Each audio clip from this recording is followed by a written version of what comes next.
All right, everyone, welcome back to the last day of the 44-day challenge.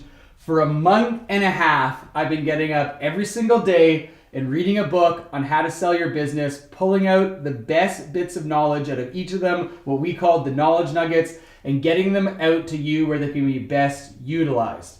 Okay, I'm Scott Duke. We're inside the Wellstand studio. Very exciting day for me, of course, as it's our last day of the challenge. And today we are reviewing Financial Exits. Sell Your Business for a High EBITDA Multiple by Tom McKaskill. Okay, now Tom is a multiple-time entrepreneur, and he's not running little mom-and-pop shops. He runs tech companies with 160 employees that have been sold to major conglomerates, and he has sold businesses that are not even profitable, but has managed to maximize his EBITDA value. So the question is, how did Tom do this?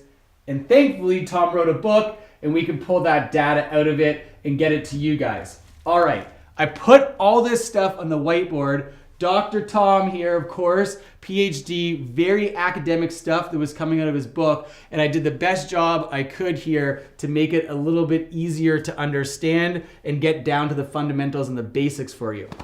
So, when we think about selling our company, we first need to think about our buyer, because they're the one that's going to be coming to the table and actually giving us cash at the end of the day. And we've talked about this a lot in the 44-day challenge. But what is that buyer thinking about when they set their value? And this is the bare bones, right to the bottom fundamentals of what the buyer is thinking about. Present value of future cash flow stream. They're trying to figure out, what is the future cash I'm going to get from this company? What is my cash benefit? And then secondary, what is the probability that I am going to receive that cash? What is the risk? Okay, so that's the fundamental that we're thinking about through this whole 44-day challenge, but specifically in today's video. We're thinking about the present value of future cash flow stream. All right, and then when we think about future, what does that mean? This is a forecast. No one can predict the future. We're forecasting it as best we can, and your buyer is forecasting it as best they can. And this is the groundwork that we need to understand Tom's formula here that he talks about in his book. Okay, so if we're talking about net present value, we're talking about present value or our cash flow, this is the formula for net present value. Now, don't get scared about it because it's a hideous looking formula. I understand that. And we're not doing any math in this presentation today, so don't worry about it. But it is important to understand the fundamentals and what goes into this formula as far as variables are concerned. So we have our CT up top here, net cash flow in the period. So how much cash are we going to be generating in the future in this company? Okay. Then we're going to talk about our total investment cost, that's CO that goes here. We're going to talk about the discount rate. This again is what I was saying earlier, the probability of you actually receiving that cash.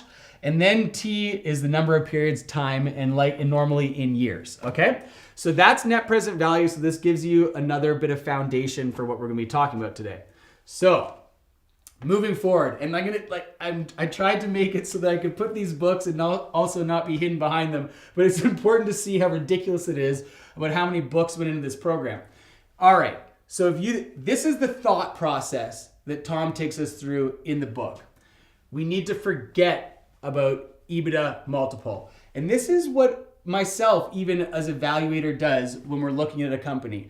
We figure out what the EBITDA is, and in this specific case for these videos, we're talking about companies that are under $3 million in revenue. And I've done this before. I've showed you guys seller's discretionary earnings is what we're normally calculating for smaller companies. But larger companies will do EBIT or EBITDA. Okay, so he's saying forget this. All right, and if you track back to another video that I did previously, it might have been around day 36. I talked about how you calculate this with SDE. Okay, anyhow, the principle behind normal valuation is that you're figuring out what your income is in your company, and then you're multiplying that by a standard known industry multiple, the average that a company in your industry would sell for. What Tom's saying is, Forget it, forget it, forget it. If you want to maximize the value of your company, do not look at historical cash flows of the company. You want to put together a story and a case for future cash flows, because again, that's what your buyer's purchasing is, future cash flows. All right, so now we've forgotten this, okay? Now the second thing is we want to think about value to our buyer, a strategic buyer and a strategic opportunity. Okay, we've drilled this home a fair bit during the 44-day challenge that you need to put yourself in your buyer's shoes when you're thinking about purchasing your company. But Tom goes to the extreme with it. And in his book, he talks about all the different things that a buyer is looking for when they're purchasing your company, specifically a strategic buyer. In Tom's model, you need somebody who has a strategic opportunity within your company. They can see that there is going to be a way to add your service on, to build off their current customer base, to take some of your employees and maybe they're redundant because they already have those positions filled within their organization. So you need to have someone that can leverage a piece of your company to make it more valuable. And this is where you want to spend a lot of your time, okay?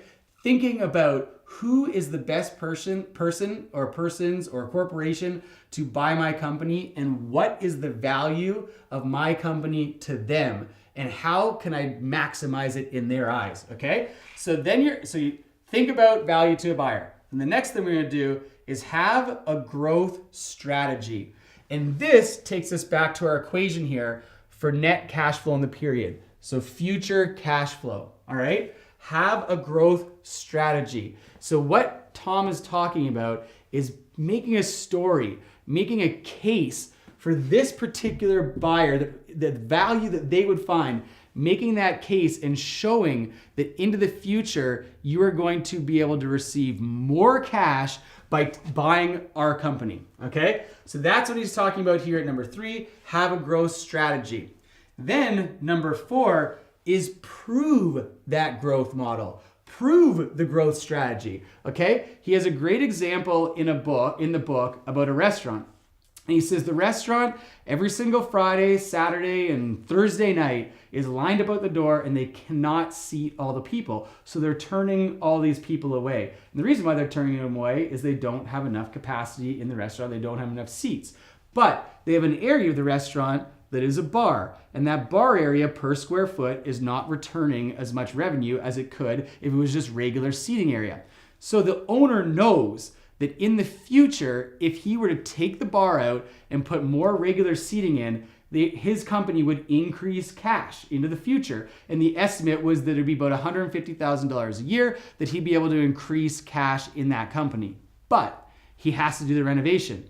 He doesn't want to do the renovation, but he knows that there's a growth strategy. So now he has to sell that growth strategy. Well, how's he going to do it? He has to prove that that growth is there. So he needs to record the number of people that are standing on the outside. He needs to record how many people are calling for reservations and can't be seated. He maybe needs to film people standing outside waiting to come into this restaurant. And now he has a case that he can show the potential buyer that there is extra cash flow sitting there on the table in the future if that money is infused into the company to do the renovation.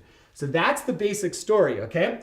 And then number 5 is you create a competition, okay? If you do all of this stuff, but there's only one person at the table that's interested in buying your company, you don't have any competition. You don't have the urgency, and you don't have anyone to bid the price up against, right? So that person, yeah, they still see that there's value and they can see the future cash flow of it, but there's no one else they're competing against, so they might as well put a low bid in anyhow. So that's what you need to do last, is create the competition, okay? Oh, I missed our little arrow here to jump back to this. So prove the growth model. So now you've proved in your restaurant that there's going to be extra customers coming and extra space to seat them. That reduces the risk of that future cash in the buyer's mind. They're now confident that that future cash is going to be coming, so their discount rate is going to be lower, which is going to increase the price of your company when it goes to sell, as per our net present value formula that of course is scary. All right, so I hope that made this a little bit more clear. It took a pretty big book and kind of reduced it down to one whiteboard, and that's the whole point of the 44-day challenge, is to get as much of this information out, condense it, get into short videos so that you guys can consume it and have the big takeaways to ensure that you can be profitable and successful when you go to sell your company. Okay, I'm Scott Duke. This was the 44-day challenge. We're the Wellstand Group, and we'd love to have you guys continue subscribe to our channel.